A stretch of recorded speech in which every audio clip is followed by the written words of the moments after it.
Programımızda yazğıcı Abeydulla İbrahimning Şinjan Xalq Nashriyati tarafidan nashr qilingan Dağ nomli tarixiy romanining davomini anglatamiz.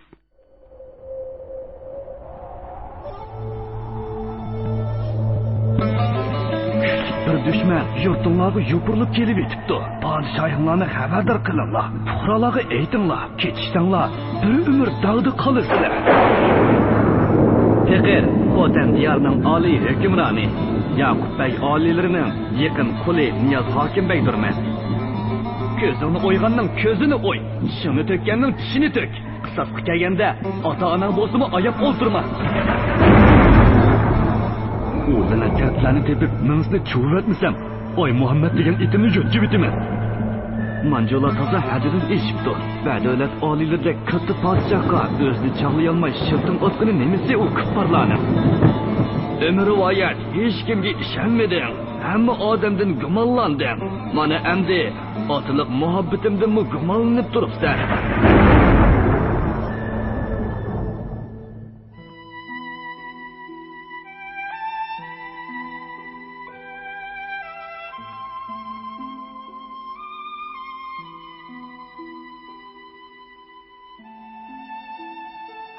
Nədən bolsa bo'laverdi janoblari, ixtiyor o'zdirida. Ma'qul amsa so'zlayveray. Shunda qilib, chaqili qumliqidan o'tib, Ko'nchi daryosiga ulashdim. Yana 5 kun yo'l yurib, Ko'rliga, ondan tog' yo'li bilan Manos degan yerga yetib bordim. Lekin sovuqning yomonligidan Manosga beribli yiqilib qopdiman. Bir chaqda qarasam, bir munch cheriklar atrofimda paypitak bo'lib yuribdi. Ko'zimni ichibla ularning kattasi bilan ko'rishdiganligimni aytdim. Ular qo'ltiqimdan yulab kattasining oldiga epbadi. Temur Xazinchibek so'zlab mush yerga kelganda enkini tirgan peti quloq selib o'tirgan Niyoz Hekimbekka ma'nilik qarab qo'ydi. U kishi katta odam bo'lgani bilan ishning yo'lini biladi ekan. Oldi bilan meni bir esil sarayga o'rinlashtirdi. Oldimga choy, g'izo keltirdi. Obdan isinib madarimga kelib olgandan keyin ondan oldiga chaqirtdi. Shu chaqdala maqsadimni birma-bir bayon qildim. O nima dedi? O'tgan ishqi salovat, biz yotlar bilan urush qilib keldik. Fuqaro bilan o'ch adovatimiz yo'q dedi. Yana nima dedi? Boshqa gap qilmadi. Faqat yurtinglar qayerda deb so'raydi. Men musulmonlar yurtining eng tövinida, bu yerdan otliq 20-25 kunlik musofir keladi deb javob berdim. U menga boshmaltiqini ko'rsatib, "Tudarin, xo" dedi. Yana biri yo'lni yiroq demay bizni izlab kelganingga qaraganda, xoqonimizga sodiq odamkansan deb maqtadi. Yana nimalarni so'radi?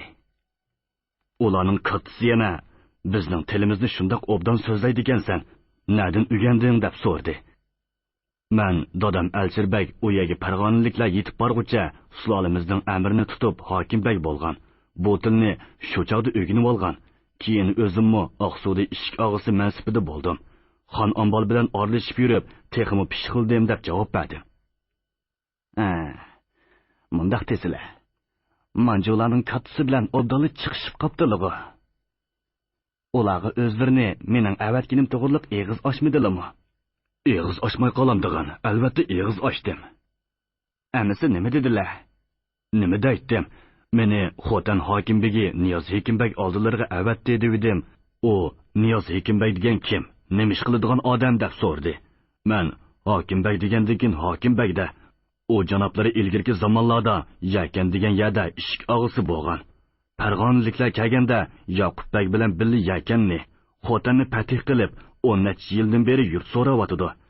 Endi sizlarning kelganinglardan xabar tepib, itoat bildirishga meni avatdi dedim. Qichishmagan, ya'ni qoshlagandek ish qildilar janoblari. Niyoz Hekimbek zarda bilan o'rnidan turib ketdi. Bahramon choy o'tlayotgan Temur Xazinchibekka tikilib dedi. Ular buningga nima deyishdi? Temur Xazinchibek parvozsizlik javob berdi. Hokim deganlar qo'lidan ish keladigan odamkan. Endi deganimiz bo'yicha yo'l tutsin. Xazinni obdan saqlab, ro'yxatni elib oldimizga kelsin dedi. Rost shundoq dedimi? Janoblari deganlarimga ishonmayotgandilar. Yolg'on aytgan bo'lsam, Xudo meni ursin. Bu bekli oson gap-ku. Xotirangni jam qilib, Qo'rsiqingni astarlib ol, ahmaq xo'tanlik. Faqat otxonaniki to'rik ostidan tepilgan 2 chorak tillarning o'zila oltin kumushlisi onasini setib etadigan oshu kattalarning bortidan o'tishimga yetib oshidi. Sana ko'zi tushgan, maqtab uchirgan xaqoniy chinchiriklari bu yerga yetib kelguncha balki ustixonlaring chirib tuproqqa aylanib bo'lar. Put yugurki oshqa, tili yugurki boshqa degandek, Temur Xazinchibekning o'ylamayli qilgan gaplari o'z beshig'i balo bo'ldi.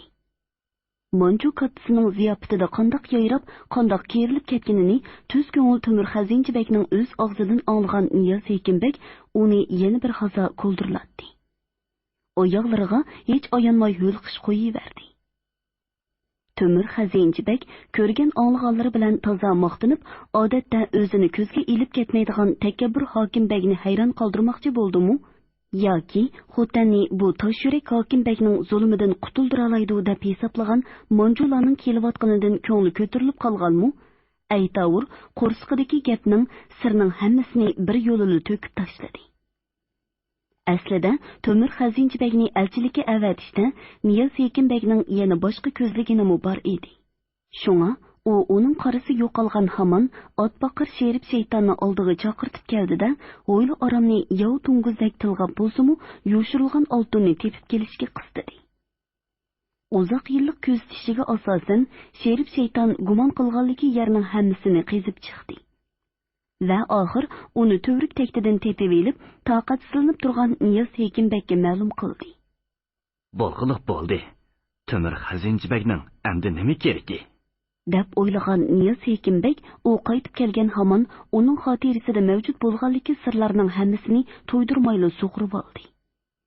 Ondan Manjular nasrdagi bu yangi Hokimbekni darhol yo'q qilib etmasa bo'lmaydiganligini yana bir qitim his qildi. Uning nurg'un badal orqali erishgan tajribasidan qaraganda, yo'qitib etishga tegishlik dushman qanchalik qobil odam bo'lishidan qat'iy nazar, shu daqiqaning o'zida yo'q qilib etilishi. Rahim shafqatga o'rin qoldirilmasligi kerak edi. Shunga u nayrangvozlik nayisini Udul Temur Xazinchibekka qaratdi. Janobi qozi rais, bu doram o'g'il baldek ish qildiganliklarini ko'nglim to'yibli turadi. Mana endi elchilikni haq todiga yetkazib, kamillarni bakla xush qilib etdilar. Bizda qo'lni yuvsa, qo'l qo'pib yuzini yuyibdi degan tamsil bor emasmi? O'zlariga atab taxlab qo'yilgan ishga hamyon tilla ana ahu sandiqning ustida turibdi. Malol kelmasa elib safarda chekkan riyozatlarning o'rnini to'ldirib olala. Niyoz Hekimbek o'rnidan qimirlamay o'ltirib shularni dedi va beliga so'q o'tib qolganidan qoqshab berdi. Hokimbegim, o'z odam bo'lgandan keyin qoyimislimi bo'ladi-ku. Temur Xazinchibek tuzit qilg'ach sandiq tarafga qaradi. Sandiq ustida qo'shmush cho'nliqidagi ishga bo'liq narsani ko'rdi. Hokimbekning sehiyligiga opirin o'qib, cho'nqur ta'zim qilgandan keyin sandiq tarafga qadam tashladi. Biroq u o'zini o'lim girdobiga boshlab borgan ishga bo'liq misyarmoqqa qo'l tekkizishga ulgurolmadi. Sanduqqa yaqinlashmayla oyoq ostidagi kichikroq bir parcha gilamning qandoq tushib ketganini tuymayli qoldi. Bechora Xazinchibek nima ish bo'lganligini anqirib bo'lg'icha sirliq kulimsirab o'ltirgan Niyoz Hekimbekning ko'z oldidan gilam bilan qo'shilib g'oyib bo'ldi. Mahram, labbay begim. Avu quduqning ichiga 30 zambil to'p tashla. Andin og'zini etib, gilam sep qo'y. Xo'sh begim. Shuning bilan yirik safardan amdili qaytib kelgan Temur Xazinchibek va uning umrlik siri Niyoz Hekimbekning yangi o'rdadagi qubulxonasiga qo'langan maxfiy quduq ichida 30 zambil to'pi ostida mangulik uyquga ketdi. 45-bob Oqsuvi safar. Yoqubbek Turkiya sultoni Abdul Aziz xon in'om qilgan shohona toj va to'nni kiydi. La'li yoqut bilan zinnatlangan qilichini yeniga osdi. Milodiya 1870-yili 7 shaharni Rum tavasi deb e'lon qilib, Sulton Abdul Aziz xonning ismini xutbaga qo'shib o'qishga yorliq tushirdi. Shu yilgi qish va yozni urush jidalsiz o'tkazdi. Biroq yil o'rilib 1871-yilga qadam qo'yar qo'ymayla u yana bosh og'riqiga duch keldi. Buningga Urumchi va Turpan shaharlaridan chiqib kelgan 20 ming Xo'yzu lashkarining 7 shahar bilan Xo'yzular rayonining chegarasi bo'lgan Ushshaqdil qorovulxonasini bosib o'tib, Ko'rli tavasiga kirganligi sabab bo'ldi. Ko'rliga Zakalatxona bino qilishga avatilgan Hoji Mirza bilan Xo'yzu qo'shinlarining cho'qon suralaridan ho'sh kalsini yo'qotgan Ko'rli hokim begi Hoji beglar kuchog'i qechib kelib, ahvolni ma'lum qilish uchun Yoqub begga choparman avatdi. Yoqub begning farmoni bilan 2000 otliq va piyoda lashkarni boshlab yo'lga chiqqan Hekimxon to'ra kuchaning shimoliga bir potay keladigan Qorayog'ich degan yerda Xo'yzu lashkarlari bilan to'qinishib qoldi. Qorayog'ichdagi giralashma jang oran yarim kunli davom qildi. Hekimxon to'ra va Issiq to'ra qora bulutdek besib kelayotgan Xo'yzu lashkarlari oldida to'zg'oqdek to'zib, o't xastak uchib ketdi. Hayal o'tmay, Kucha shahri Xo'yzularning qo'liga tushdi. 2000 lashkarining jasadini tashlab qochgan Hekimxon to'ra shu qochqancha boy tarafga o'tib ketdi. Urush, bulang-talang vahimasidan qo'rqib ketgan Kucha fuqarolari bola chaqalarini elib, Oqsuv shahri va Sayramga qarab kelkundek oqdi. O'zi hukmronlik qilayotgan shaharlarni uzoq muddat tutib turish yoki shimolga qarab kengayishda Kucha shahri Yoqubbek uchun eng muhim qo'rg'on bo'lib hisoblanadi. O'ylamagan yerdan bu qo'rg'on qo'ldan ketdi. Yoqubbek bir qanotga o'q tekkan qushga o'xshab qoldi. Xo'yzular uning tenidan bir parcha go'shtni kesib oldi.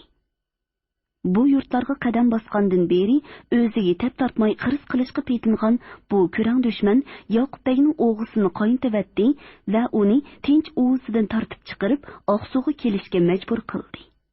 Yoqubbek g'azab qilichini polonglatib ot choptirgan peti Oqsuvga yetib kelganda Kuchani 9 kecha kunduz bulang-talang qilib, bir umr yetgudek mol dunyoga erishgan Xo'yzu lashkarlari Kucha shahrini tashlab, bugur Ko'rli shaharlarini quruqtab Turpanga yetib elishgan edi. Yoqubbek buninglik bilan qilichini qiniga solmadi. G'aflat uyqusiga berilib, Kucha yig'iliqiga sabab bo'lgan Shamshidin Alam Hodi xalifalarni nazarband qilib, Oqsuvni Mo'lisiyan Mirza beshiga tutqizdi. O'zi 8 amir lashkar, xillangan 25 ming otliq piyoda lashkarni elib, dog'dug'i bilan Kuchaga yetib keldi. Bu yerda oncha uzoq turmayla o'chmanlik o'ti yenib turgan ko'zlarini Turpan Urumchi taraflarga tikdi. Yoqubbek ushqandek tez yurish qilib Ushshaqdil qorovulxonasidan o'tib Qora Qisil degan yerga keldi.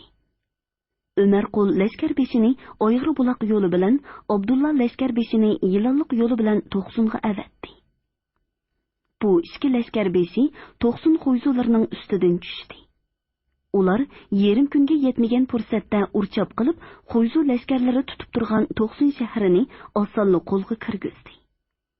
Biroq Urumchidan kelgan 17 ming Xo'yzu lashkarining madadiga erishgan Turpan shahri oncha oson tiz bukmadi. To'yuqsiz itoatdan chiqqan lukchiliklarmu Yoqubbek qo'shinini oz ovora qilmadi. Xayr, Muhammad Topchidar Pansat uningdan yuz o'rib, Xo'yzular orasiga kirib oldi. Yoqubbek 9 oyga so'zilgan muhosira va nurg'un badal hisobiga bu shaharni fatih qilib, hokim begligini Hekimxon to'riga in'om qildi. Milodiya 1870-yili 10-oyning 10-kuni amir lashkarlarini boshlab Urumchi yo'liga ot soldi. Yoqubbek Dovonchangni besib o'tib Urumchiga keldida Azimqul Pansatni 1500 otliq lashkar bilan shahar sepiliga hujum qilishga avatdi. O'zi bo'lsa, cho'ng qo'shin bilan billa Ulanboy atrofiga chedir bargohlarini tikdi. Yoqubbekning tunji qadami Urumchi kotisi Davud xalifining qoqshatqush dakkisiga duch keldi. Tuyuqsiz bostirib kelgan Xo'yzulardan ajallik peshvo yegan Azimqul Pansat ozg'ini odamini boshlab Ulanboyga kelib oldi. U kunlar qahrdan qishning eng sovuq chog'lari edi. Tushkursa yerga turuklab muz tushadi. Oshundoq sovuq kunlarning bir kechasi Davud xalifa 60 ming lashkarni shahar darvozasidan chiqarib, Yoqubbek qo'shini ustiga yopirilib keldi. Qorumuz bilan qoplangan tog' orasi jang otlarining kishnashlari, to'p zambaraklarning gumbirlashlari bilan larziga keldi. әпсіз kelimat va notunish tog' jangidan talafotga yuzlangan Yoqubbek qo'shinlariga kutilmaganda yanila shu o'sal havo yordam qo'lini sundi. Tuyuqsiz ko'tarilgan shivirg'an ham nashtardak sanjiladigan qor bo'rini Davud xalqining piyoda yeling lashkarlarini tog' jilg'isiga qamab oldi. Bu holat Yoqubbekning otliq lashkarlarga egizlikdan abchilik bilan foydalanish fursatini berib, bu fursat orqali nusratga ulashtirdi.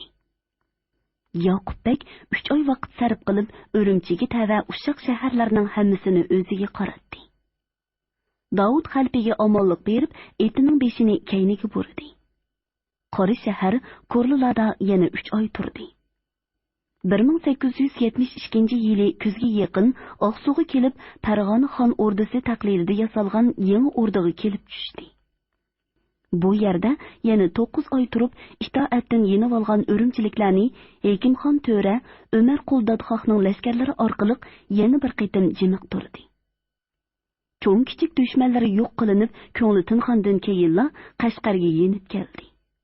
U Qashqarga kelib jiddiylashib ketgan azoblarni bo'shatqucha, Urumchida yana bir qitim g'o'g'a ko'tarildi. U o'g'li Bekqulubekni avatib, g'o'g'achi qo'yzularni terparan qilg'ucha orliqdan yana 3 yil o'tib ketdi. Bo'ron chapqunliq, vahimalik 3 yil oxiri o'tib ketdi. Bu 3 yil ichida Yoqubbek Angliya podshohining oz-to'la sovg'atini topshirib olgandan o'zga tilga olgudek biror cho'ng ishmi yuz bermadi. Biroq o'sha 3 yilning oxirgi kunlarida noaniq bir muddao bilan shimol safarini xolib qolgan Yoqubbek milodiya 1876-yili 10-oyning oxirida Yengsarga yetib keldi. Bu yerda u Turpan hokim begi Hekimxon To'rining nihoyatda salmoqli bir ma'lumotini topshirib oldi. Ma'lumotni ko'rgandan keyin tinchlikni 7 iqlimning u tarafiga cho'ribatdi. Qisqa vaqt o'ntinsiz hozirlik qilib olgandan keyin ota-mollarga xos hayvi bilan jang etining o'zangisiga oyoq qo'yib, qilichini yalang'ochladi. Yoqubbekka son-sanoqsiz murakkab savollarni akelgan bu ma'lumotdan ma'lum bo'lishicha, Shenshi Gansu o'lkalaridagi isyonkor xo'yzularni bostirib bo'lib, texmu g'arbga ko'z tikishga fursat topgan 50 ming kishilik ching qo'shuni shu yili 8-oylarda Urumchi sepilining tuvida paydo bo'lgan. Ko'p o'tmay Urumchi monaslarni taslim qilib, janub-shimol orasidagi muhim bo'g'iz Dovonchingga tahdid solgan edi. Yoqubbek ot ustida turib quyuq oq kirgan yumaloq soqolini barmoqlarining uchi bilan tarag'ach shimol tarafga ko'z soldi. U yerda u poyon yo'q jangohni va umrlik taqdirini belgilaydigan qilich bisidek inchki pilsirat ko'rkini ko'rgandek bo'ldi. Oshu jangohga ot solmay, oshu pilsirat ko'rikdan o'tmay aslo iloj yo'q. O'limmi, ko'rimmi oshu yerda. Hayotmi, mamotmi shu yerda. Yoqubbek o'ziga oling'uda qilib shundoq dedi. Umar Quldodxoh jamoador farmonchining to'sishlarini keskinlik bilan rad qilib, o'rnida Bekqulbekni qoldirib, etiga qamchi urdi. Tez surat bilan yakandan o'tib, Oqsuv shahriga yetib keldi. So'lati ko'zni qamashtiradigan yangi o'rdaga joylashib, qishning dastlabki sovuqqinimi, atiyozning bo'ronli kunlarini mushu o'rdada kutib oldi. Urumchi taraflarga avatilgan necha turkum lashkarga dal mushu yerda turib yorliq tushirdi. Havo chopon solg'udek illib qolgan. U ko'layotgan patmichuqdek to'picha ichib turadigan izg'irin shamolning oyig'i uzilgan. Osmon tiniq ko'ldek suzilib, quyosh yuzi kulguncha kelining chiroyidek echilib ketgan bo'lsa-mu, biroq bu alomatlar ta mushkamgacha Yoqubbekning ko'ngil o'yining teshidila agib yuratdi. Har tal chechak, har tal yumron yaproq husnida jilv qilayotgan nashdek suzuk bahor sho'lisi-mu, uning him etilgan ro'jaklardan qaytib ketishga majbur bo'ladi-da. Uy ichidagi sovuqni sovuq beticha, qorong'ulikni qorong'ulik beticha qoldiradi. Cho'lg'an yipdek chigishlishyotgan shimol vaziyatining xunuk ko'langisi, top besib kelayotgan yomon xabarlarning vahimasi Yoqubbekning jini o'y xiyolini band qilib olgan edi. Larzon nag'madek yangrayotgan bahor shavqunini anglashqimi, uyg'onayotgan tabiatning mo'jizalaridan, rohatbaxsh haroratdan bahra elishqimi hafsalasi yo'q edi. Shimolga lashkar tortishning zaruriyati zada qanchalik, vaqti qachon lashkar tortish uchun lozimlik bo'lgan shuncha ko'p xarajatni qanday qilish kerak? 3-4 yilga so'zilgan yurishlarda xo'rab, quruqtilib qolgan xazinani to'ldirishning amali nada? Urumchining qo'ldan ketganligini anglabla davolg'ushqa boshlagan lashkar rayini qanday qilganda tinchlantirg'ili bo'ladi degandek bir-biridan qiyin murakkab savollar uning asiyadini egilib olgan edi. Tunji qitim bo'lmasa-mu, lekin umrida hukm qilmoqi eng taski to'xtagan bir muhim och yo'l og'ziga kelib qolgan Yoqubbek oldi bilan o'z aqliga murojaat qildi-yu, kech-kunduz bosh qotirg'ini o'tishliq muvofiqroq bir yo'l topolmadi. Atrofiga ko'z tikdi. Biroq ko'ziga Mirzabeshi Muhiddin Maxdum, xususiy mirzasi Mirza Kamol, Mahram beshi Hushurbek va lashkar halakchiligi bilan poypetek bo'lib yurgan bir qancha amir lashkar ponsatlarni ko'rindi. O'g'li Bek Qo'libek bo'lsa Qashqarda turib-atdi. Shuning bilan u ta mushu kungacha aqlliqroq biror vazirni yoki maslahatiga sherik bo'la oladigan donoroq bir kishini o'z yonida tutmog'iniga tunji qitim o'kindi. Va salomga kelganiga 10 necha kun bo'lgan.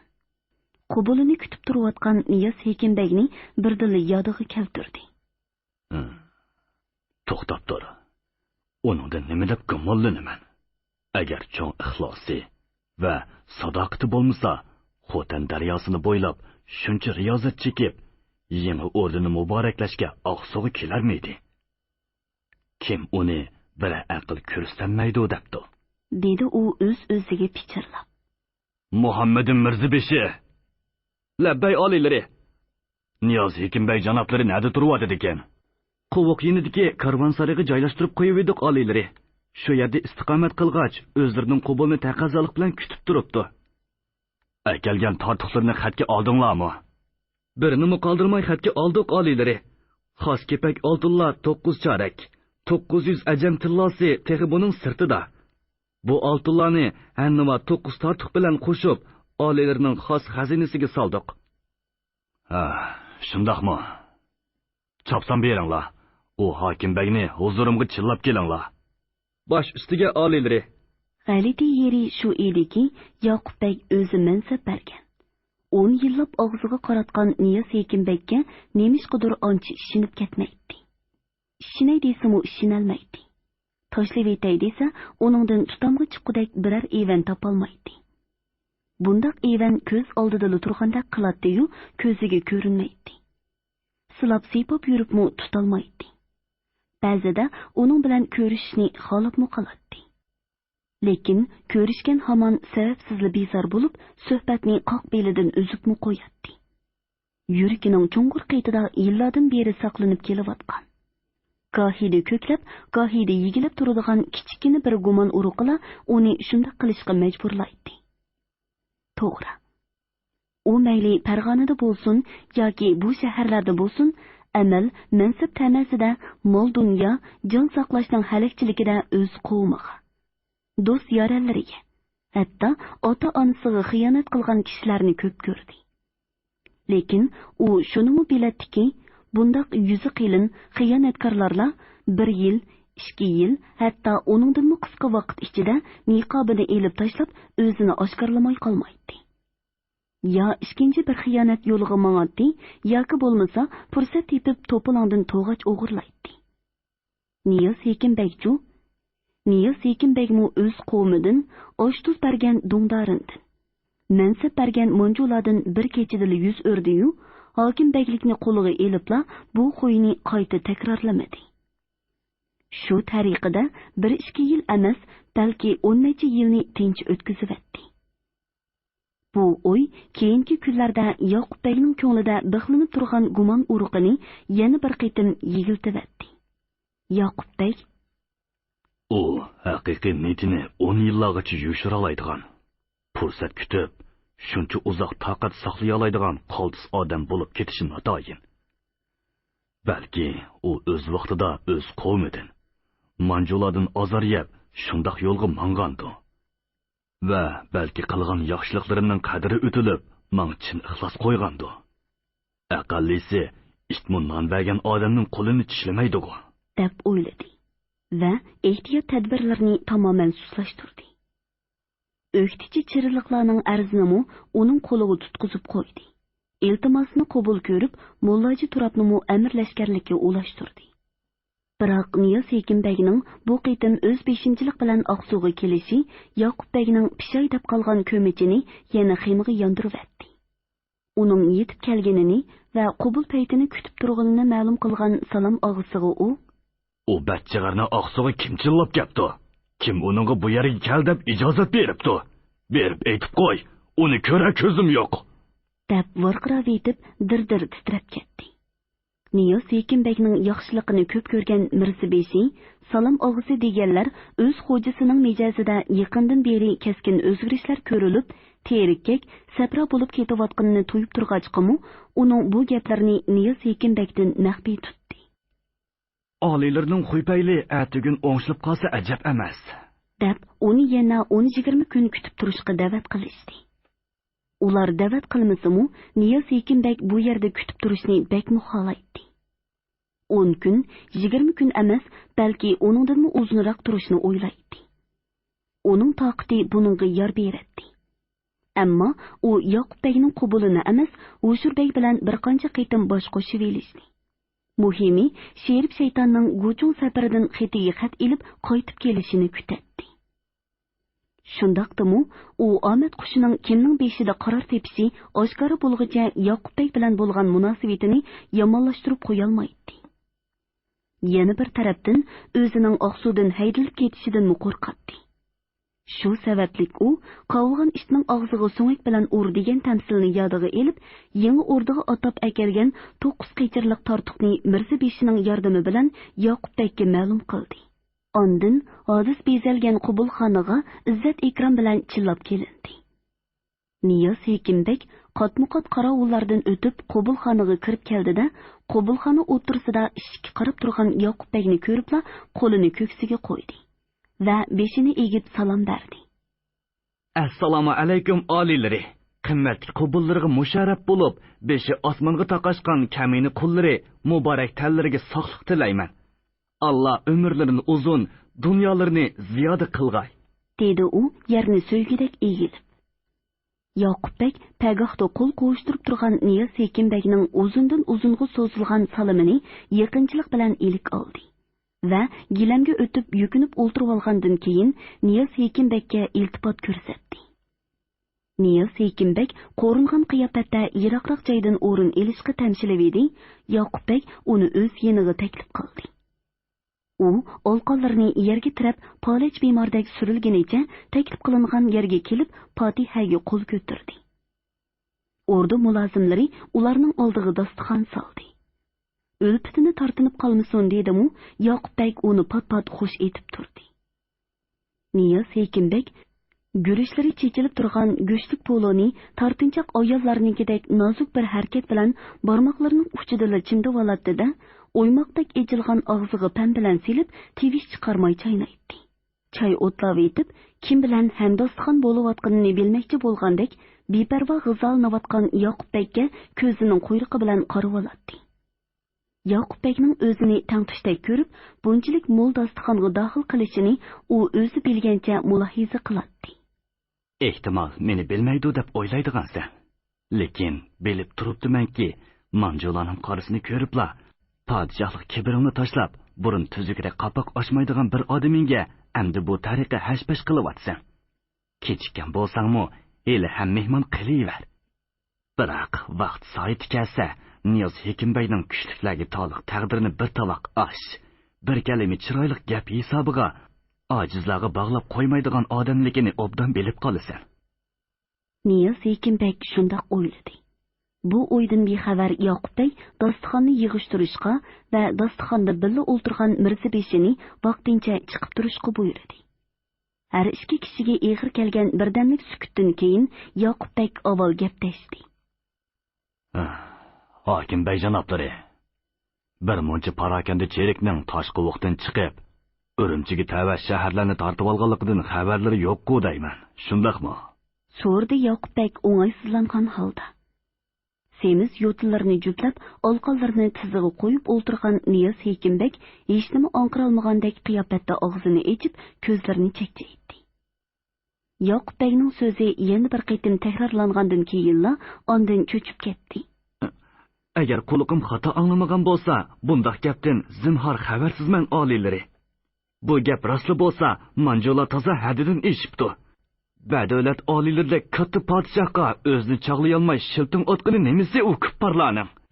Niyoz Ekinbekning og'zidan marjon chechilgandek chochirgan tükürük xeyli yiroqqa berib tushdi. U qoyoqqudur qaritib mushtini shiltib qo'ydi. Yoqub Bey: Mayli ishansizlar, ishonmasizlar, bu yolg'on gap emas. U yoqlarga avatilgan pansotlarimdan tashvishli xabarlar kelyotidi. Gapning ochiqini aytganda, Manjula bilan tunishishdan xoli bo'lg'ili bo'lmaydigandek qiladi. Gap Urumchi tarafga lashkar tortishda emas, balki qachon lashkar tortishda qoldi. Foydali maslahatlar bo'lsa, qo'liqim silida. Ajab durust gap qildilar olilari. Bu sig'imizga kelgan dushmanni hargiz bosh qo'yayotgili bo'lmaydi. Qani, u haq hayvisi jahonni titratgan podshoyimizning qudratini bir ko'rib qo'ysin. İmanımga ishongandek ishonamanki, u kupparlar bir pashvo bilanlar chiqqan to'shkiga qarab tikib etadi. Janoblari, u haqning tilini obdan bilidilg'u deyman. Oldilarda maqtanganim emas oliylari. Kamini qullari u haqning qushqash tilidan tortib, qog'i puti xetigicha bilaman. Shundaqmi? Bak obdan bo'ldi. Niyoz Ekinbek Yoqub Bekning o'zini maqtayotidi deb o'yladi-da, choshqon quyruqidek inchika shalon burtini tarab toza bir kerilib oldi. Yoqub Bek shu orada tuyuqsiz bir ishni yodiga oldi-mu, tom-tom barmoqlari bilan 3 ta cho'nqur iz solgan peshonasiga yenik urib qo'ydi va dedi: Hokim bey janoblari, 2-3 oygacha xotanda biror ish chiqib qolmas. Yo'qsa oliylari, xotanliklarni aylangan terdek yumishdi vatdiq. Yana kelib, Farg'ona o'g'illarining sarxili bo'lmish Mollaji Turab janoblari kamina hokimbeklarning o'rnida ish tavirtiyotidi. Jahon ko'mtirilib ketsa-mu, xotanda hech chiqmaydiganiga huddi qila olayman. Xo'sh, undaqda Urumchi Turpan taraflarga biz bilan birga minishga hozirlik ko'zlar janoblari. Urumchi safariga? U yoqqa qachon lashkar tortay deydilar oliylari. Amir lashkar pansotlar lashkarlarni sapros qilib farmon kutib turibdi. Kechikkandimi o'gillikka qo'zg'alamiz. O'gillikka qo'zg'alamiz? Niyoz Ekinbek bu so'zni duduqlab turib takrorladi. Shu zamon so'zunchoq tor peshonasida chekim-chekim ter tomchilari paydo bo'ldi. Ishkital chekitda kichik ko'zlari jamdak yo'g'on echildi. Yoqub Bey: Manjula bilan kengash yoki sulh qilib qolsam asqitib qola. Billi ilib olganimning ziyni yo'q. degan muddaosini oshkorlamagan bo'lsa-mu, lekin u bu muddaoning hidini ancha-muncha purab qolgan edi. Yoqub Beyning mijozidan qaraganda-mu, uning qilgan gapi otgan o'q barobarida turadi. U Kristin ayrilgan ekan, uni qaytirib yetish Niyoz Ekinbekning emas, menman degan odamning qo'lidan kelmaydi. Demak, Yoqub Bey uni billa elib mangmay qo'ymaydi. Bu mayli. Lekin Niyoz Ekinbekka kelishtirib urilgan tasdekdek ta'sir qilgani uning o'ginlikka qo'zg'alarmiz degan gapi edi. Sagak bo'l Niyoz Ekinbek. Ularning tilini bilaman deb qo'yib, tumshuqingdan ilinib qolding. U mangdisi mangmay ilojing yo'q. Lekin sherib shaytonni kutmay, Manjul katilarining niyatini bilmay turib, bosgan qadamingning nihoyatda xatarli qadam ekanligini uqamsan. Anglab tur. Suni ko'rmay turib o'tish silishmi xato. Suni ko'rib turib o'tish solmaslikmi o'xshashlik xato. Amal qilib, bir hafta vaqtni qo'lga keltir. Hech bo'lmasa, sherib shayton qaytib kelguncha oldingimi mangma, kayningimi yanma. Taqdirning rohini bil. Davlat qushi qayoqqa uchsa, senmi shu yoqning amrini tut, dedi u ichida o'zini ogohlantirib. Yoqub Bek Niyoz Ekinbekning boyatinqi gapini uduqib turib takrorlaganiga va levini tishlagan peti xiyol surayotganiga alohida diqqat qildi va bo'g'izdil turgan gapni yutayotgani nemasi? Nima gapi bo'lsa da'vamandu. Bir foydali maslahati bordir balki, deb o'yladi va uni ilhomlantirib dedi. Aqllar rost gap toshni yorar deb ekan. Har qanday gap so'zlari bo'lsa, qo'rinmay da'vasilar. Kaminlarning kam qo'rsoqligi janoblarga ma'lum-ku. Qizilliqi yuziga tepgan Niyaz Hekimbek ostiga qo'parg'u solgandek tezlik bilan o'rnidan turdi-da, Yoqubbekning oldiga kelib tap tortgan, qo'ringan qiyofatda dedi. Oliylarning kang qursaqligiga, adolatparvarligiga, martabasizlarning gap so'zlariga quloq soladiganliklariga kamini qullari azaldan qoyil bo'lib kelyapman. Bu xususda hattoki Nushrivon Odilmi oliylar bilan tanglisholmaydi. Simob tomchisidek ikki tomchi yosh uning ko'z chanoqlaridan sirg'ib chiqib, burnining ikki tarafida to'xtab qoldi. Ovozi texmu zaif tus oldi. Qo'llari oliylarning bu fazilatini to'liq tushungachkimi bir eg'iz gap qilmoqchi edi. Shug'unisi tilim kuyib turdi. Qani, nima gaplari bo'lsa, davasizlar janoblari. Oldilarida nabob gap qilganim uchun kechirsizlar oliylari. Xudoning qudrati bilan o'ng yutamning ish tarafiga 3 kun burun qoqdek bir jarohat chiqib qilib edi. Mana endi cho'ngiyib, yong'oqdek bo'ldi. Kech kunduz og'rib oromimni qo'ymadi. Paytini tepib, jarrohlarga yordurib etsam, ot mingidek bo'lganda shamoldek tez uchib orqalaridan yassam, ko'p ketsa bir hafta vaqt ketadi. Yoqubbek toza bir qoqoqlab kulib, jini a'zoyining muskullari xuddi do'lon qo'yining quyruqidek silkinib ketdi. Yoqubbek o'zini zangli qilyaptamdu yoki sag'risiga uribla to'qib chiqqan bahonasini to'yib qilib, ahmoqlikqa ustidan kulyaptamdu, Niyaz Hekimbek buni bilolmadi. Uning qicha kulkisini to'xtatgan Yoqubbek kamdan-kam ko'rildigan bu g'alati kulkining ma'nosini tushunolmay, g'oviqib turib qolgan Niyaz Hekimbekka dedi. Xotirlarni jam qilib, jarohatlarni davolatayapsizlar janoblari. 10-20 ming lashkarning oldi o'gilligi qo'zg'algan bilan sizlar biz texi bir haftagacha qo'zg'alib bo'lolmaymiz. Uninggacha ortqa mingidakmi bo'lib qolala. Niyaz Hekimbek Yoqubbekni qoyil qilolgudek bahona izlab behuda ovora bo'lganligini tushundi. Yuragimi joyiga tushdi. Ko'ngliga pukkan ishlarni bir yoqlik qilib, sherib shayton bilan ko'rishgacha bir haftami o'tib ketdi. Yoqubbekning sipohlariga qaytilib, ko'ngli butun holda safarga otlandi. Hurmatli radio anglag'uvchilar, yozuvchi Abaydulla Ibrohimning Xinjiang xalq nashriyati tarafidan nashr qilingan Dog' nomli tarixiy romanini bugun mush yergacha anglatdik. Davomini atidagi programmamizda anglaysizlar.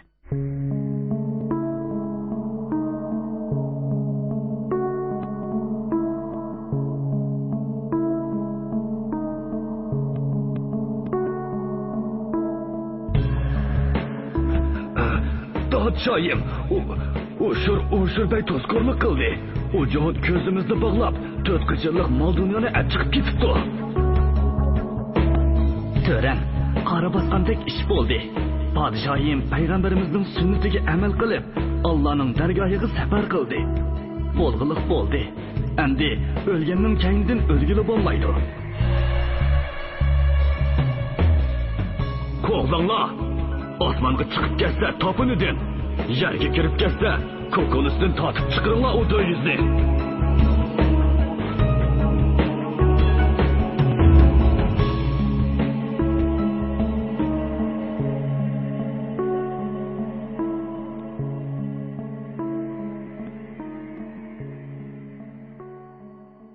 Bugungi programmamizning diktorlari Mahira Abdurashid, Shuhrat Abdurahmon, ovoz texniklar Po'lat Tursun, Tahir Yasin, mas'ul muharrir Ilhom Mahmud, Abdurasul Abdurahim, bosh nazoratchi Gulbahor G'upur.